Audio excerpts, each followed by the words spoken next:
फरीदाबाद के कांग्रेस सांसद दीपेंद्र हुड्डा ने कहा कि विपक्ष के नेताओं पर लगातार कार्रवाई होती है, जबकि बीजेपी के नेताओं पर कोई कार्रवाई नहीं होती। उन्होंने भ्रष्टाचार और गुटबाजी को जनता की समस्याओं की वजह बताया।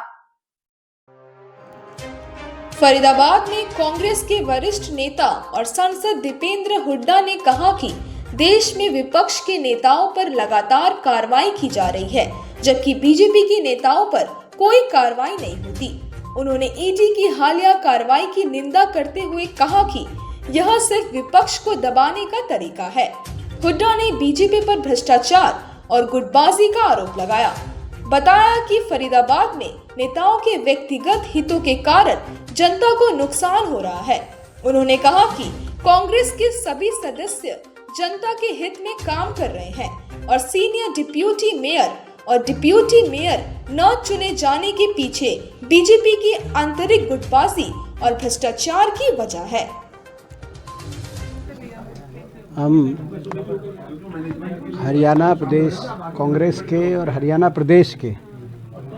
जो वरिष्ठतम राजनीतिक लोगों में से जिनकी एक पहचान है पूरे प्रदेश में, चौधरी महेंद्र प्रताप जी, आज उनके निवास स्थान पर चौधरी साहब का कुशल क्षेम जानने के लिए, हालचाल जानने के लिए और परिवार से,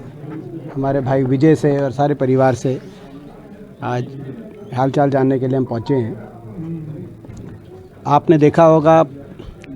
2 दिन पहले जिस तरीके से एक ईडी ने जो कार्रवाई की, उस दिन भी हमने उसकी निंदा करी थी और वो कई कारण है क्यों हमने निंदा की, बैकग्राउंड है, केवल राजनीतिक बात नहीं है। पहली बात तो ये परिवार एक ऐसा परिवार है जिसकी ईमानदारी पर कोई उंगली तक नहीं उठा सकता। फरीदाबाद के राजनीतिक और सामाजिक जीवन में इस परिवार का एक चरित्र रहा है और इनकी ईमानदारी पर, इनके व्यवहार पर आज पूरा फरीदाबाद 36 बिरादरी एक छोटा सा कहीं तिनका भी भर भी कोई प्रश्न चिन्ह नहीं। इतने लंबे सार्वजनिक जीवन में ऐसा एक रिकॉर्ड होना, ये एक बहुत बड़ी बात है। दूसरी बात, जहाँ तक जांच एजेंसियों के कार्यशैली की बात है, पिछले 12 वर्ष में केंद्रीय जांच एजेंसियां कहीं ना कहीं सत्तारूढ़ दल द्वारा और सत्तारूढ़ दल के एजेंडे पे चलने का कार्य कर रही हैं। सत्तारूढ़ दल द्वारा दुरुपयोग केंद्रीय जांच एजेंसियों का किया जाए। लगातार देश में विपक्ष के जितने भी नेता हैं, जो भी विपक्ष की मजबूत आवाज़ है, प्रखर आवाज़ है, सभी पर जांच एजेंसियों ने इसी प्रकार की कार्रवाई की। श्रीमती सोनिया गांधी जी से लेकर मल्लिकार्जुन जी खड़गे तक, कांग्रेस के हमारे सभी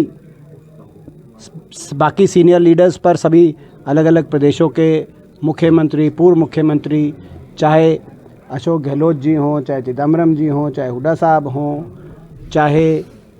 डीके शिव कुमार हों, हमारा कोई ऐसा लीडर आपको शायद, और केवल कांग्रेस ही नहीं, विपक्ष की मैं बात करूं तो चाहे वो समाजवादी पार्टी पे हो, चाहे तृणमूल कांग्रेस पे हो, चाहे राष्ट्रीय जनता दल पे हो, चाहे आम आदमी पे हो, दिल्ली के मुख्यमंत्री और झारखंड के मुख्यमंत्री तो जब बतौर मुख्यमंत्री थे उन पर कार्रवाई की गई और उनको हिरासत में लिया गया केंद्रीय जांच एजेंसियों द्वारा बतौर मुख्यमंत्री, चाहे वो हमारा दल के ना हो, लेकिन क्योंकि विपक्ष पे थे। 12 वर्ष में केवल और केवल विपक्ष के लोगों पर कार्रवाई की गई है और यदि कोई ऐसा विपक्ष का व्यक्ति है जिस पर कार्रवाई हुई और उसने उसके बाद भाजपा से हाथ मिलाया तो कार्रवाई वहीं रोक दी गई। जिसके उदाहरण अजीत पवार, जिसके उदाहरण मुकुल रॉय पश्चिम बंगाल में, जिसके उदाहरण नारायण राणे महाराष्ट्र में, तो आपको तमाम ऐसे उदाहरण दिखाई देते हैं। जिसके हमारे प्रदेश में भी उदाहरण, हरियाणा प्रदेश में आप देख रहे हैं, आदमपुर उपचुनाव से पहले क्या मुकदमे चल रहे थे और उसके बाद